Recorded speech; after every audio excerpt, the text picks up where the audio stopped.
नाजरीन, आप देख रहे हैं शान टीवी। मुलाहिजा फरमाइए speed news.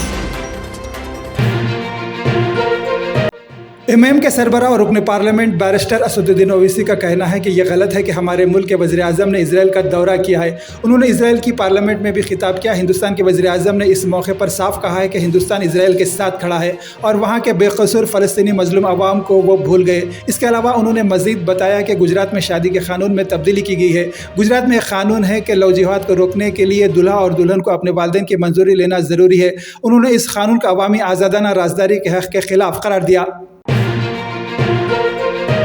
Advocate protection act bill का मुतालबा करते हुए वकला मार्च की शक्ल में सेक्रेटेरिएट पहुंचे। ये रैली अलमपुर, चेवड़ला, विकाराबाद, महबूबनगर से शुरू हुई और आरामघर चौरास्ते से होते हुए दोपहर 2 बजे हाईकोर्ट पहुंची।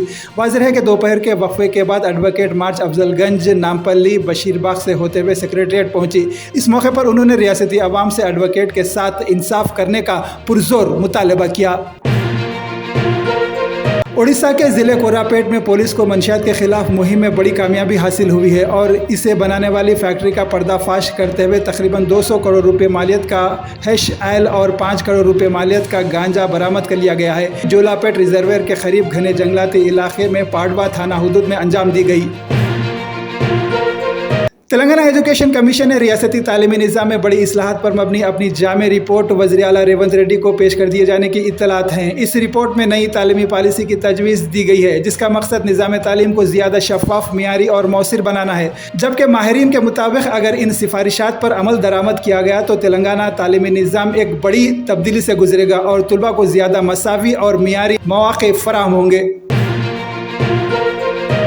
दिल्ली शराब एक्साइज पॉलिसी के केस में तमाम 23 मुल्जिमान बरी हो चुके हैं। इस तरह तमाम मुल्जिमीन को बड़ी कानूनी राहत मिल गई है। दिल्ली की अदालत ने अपने फैसले में कहा है कि पेश करदा शवाहिद नाकाफी थे और केस में भी मुल्जिम के खिलाफ मुजरिमाना साजिश साबित नहीं हो सकी। खुसूसी अदालत ने 12 फरवरी को CBI और दिफा के वकला के तफसीली दलाइल सुनने के बाद यह फैसला महफूज किया था जो आज सादिर किया गया है। इस फैसले को आम आदमी पार्टी क़यादत के लिए एक बड़ी कानूनी कामयाबी तस्वुर किया जा रहा है।